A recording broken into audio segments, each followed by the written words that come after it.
You got your meatloaf in the pan, and this is how it looks. Cover your meatloaf with foil. Cover it with the foil on top of it for the first 30 to 35 minutes. Now, if you want to put you a glaze on it or some kind of topping on it, put it on there when you take your foil off. Put it back in the oven and let it cook a little longer with the foil off. In total, your meatloaf might cook for an hour, hour and a half. It all depends on the size of the meatloaf and the thickness of the meatloaf. So this side meatloaf is going to cook about an hour. So what I'm going to do is for the first 30 minutes of this meatloaf, I'm going to cook it without anything on it. I'm going to cook the first 30 minutes, I'm going to cook it with the foil on it. Then after it gets to cooking for the next 30 minutes, I'm going to come and check it. And then I will put my gravy sauce that I would like on top. Again, I said I'm making a savory meatloaf. I'm not doing the ketchup, the barbecue sauce, tomato sauce, and all that stuff on it. I want it to be savory. I didn't want the hamburger patties and gravy. I wanted the meatloaf size. So this is my meatloaf. It's going to go in the oven. I'm going to cook it on 350 degrees. The first 30 minutes, I will cook with top on. The last 30 minutes, I will cook with top off. I will then put my gravy and stuff on it. After that, I will come back and show you guys the end results. What I'm going to make with this meatloaf, I'm going to do mashed potatoes. And I'm going to do some string beans. And that'll be dinner. Oh, and a couple of dinner rolls. And that's it. So we're going to put some foil on top of this. We're going to put it in the oven. And we're going to let it cook. Don't mess with the meatloaf. Just let it do its thing. Let it hang out. Let it marry with all the different flavors. And you don't have to do this part. But I like to just vent it. I just like to put a couple of holes in the top. Just vent it a little bit.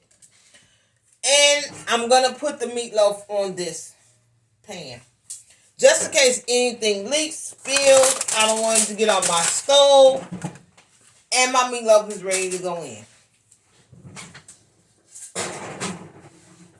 So in the meanwhile, and after all of that, we're going to clean the kitchen up. Get ready for the next phase of the dinner. Which again, I said I think I want to do mashed potatoes. We don't need to make the gravy because the gravy is going to be already on the meatloaf. So I'm going to do mashed potatoes and I think probably some string beans. And then that'll be my Sunday's dinner. So I'm going to clean up. And I don't know. So with my gravy, I usually make homemade gravy. But I'm going to take the lazy route. And I'll be right back. I'm going to show you guys what I am going to use. Now, don't worry about it if you don't have beef gravy or anything like that because all of the gravies basically have the same ingredients in them. Turkey gravy, beef gravy, chicken gravy, pork gravy, all of them basically have the same ingredients in it. So I don't have brown gravy. If I do, I don't know where it is. But I have pork gravy. Even though I'm using the ground beef, it doesn't matter. Gravy is gravy. I'm going to use that. And I probably use a little of my onion mix. And I didn't put no garlic in the meatloaf, so I might put some garlic over in the gravy. But basically, that's it. That's all it is to the meatloaf. You got the ground beef. You can use ground beef, ground veal, ground chicken, ground pork. Whatever you want, you can use a combination of two. You can just use plain ground beef, plain pork, plain chicken, however. But I mix mine with ground beef and mild sausages. That's what I prefer. Again, you can cut your vegetables up small as you want them, big as you want them. I cut mine medium small. You don't have to do that. Again, you can use whatever seasonings you like to use in your meatloaf. Whatever kind.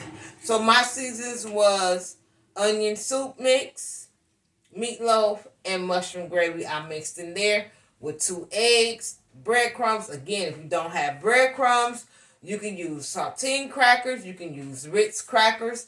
You can even get day old stale bread or whatever. Put it on your broiler, toast it, get it brown as you like.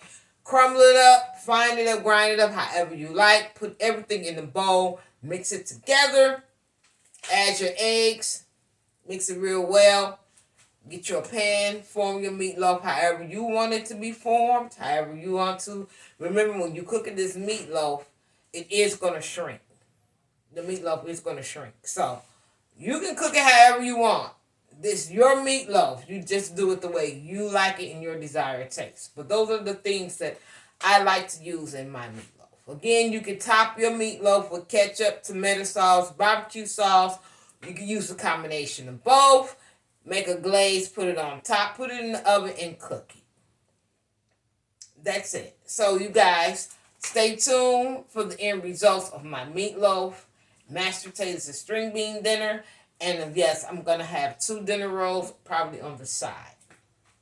Thank you again for tuning in to my YouTube channel.